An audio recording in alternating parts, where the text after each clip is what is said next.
I urge you to apply to the Filipino-American Youth Leadership Program. In 2012, the first 10 young leaders embarked on the inaugural immersion program. Recognizing the need to foster a network of young leaders, former Ambassador Jose Cuisha Jr. founded FYLPRO. Back then, FYLPRO was part of the Ambassador's Tour. The jam-packed program was only 3 days long, and the delegates were swept without any prior briefing. They had to organize themselves at the hotel lobby to get to know each other. A similar format happened in 2013, and the term FYL program, which eventually became FYLPRO, was first coined with the momentum in media coverage. During that same year, a fly-in in San Diego happened, where life after the immersion program started to take shape.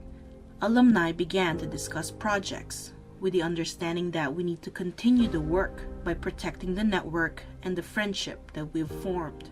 By the third batch in 2014, we can confirm the same pattern. The young leaders shared the same passion for the Filipino community and this program. There was a need to meet and get organized to make sure we harness the collective power of the delegates. The first summit was organized in Hawaii. Alumni from batches 1 and 2 led a full-day agenda on civic engagement, business, education, culture, and arts. The message was clear. With 4 million Filipino Americans in the US, we can be the most influential ethnic group if we organize.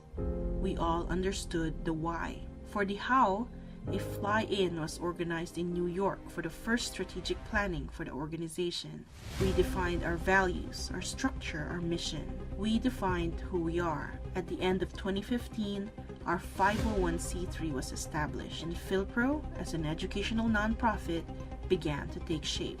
This was timely because in 2016, Ambassador Cuisha's term ended.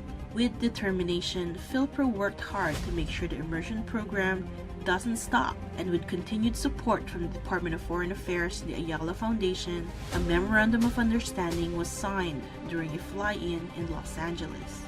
FYLPRO, DFA, and Ayala Foundation penned 3 more years of immersion program continuity. This was also the first year the organization had a say in the selection process. At the end of 2016, the first FYLPRO General Membership Meeting was held. Membership dues were implemented, and the first FYLPRO elections were conducted. The organizational structure was amended to simplify leadership roles, and by then, we had 50 members of the alumni. The next year, in 2017, the nonprofit began to standardize policies with regular board meetings, support for legacy projects, and other alumni activities and financial transparency. Later that year, Ambassador Jose Manuel Romualdez took leadership of the Philippine Embassy in Washington, D.C., and for the first time, he met up with the delegates in Manila during their program. FYLPRO's general membership meeting was held in Phoenix, Arizona that year, where roughly $8,000 were reported from its coffers. In 2018, FYLPRO pens another 3 years of continued partnership with DFA and Ayala Foundation.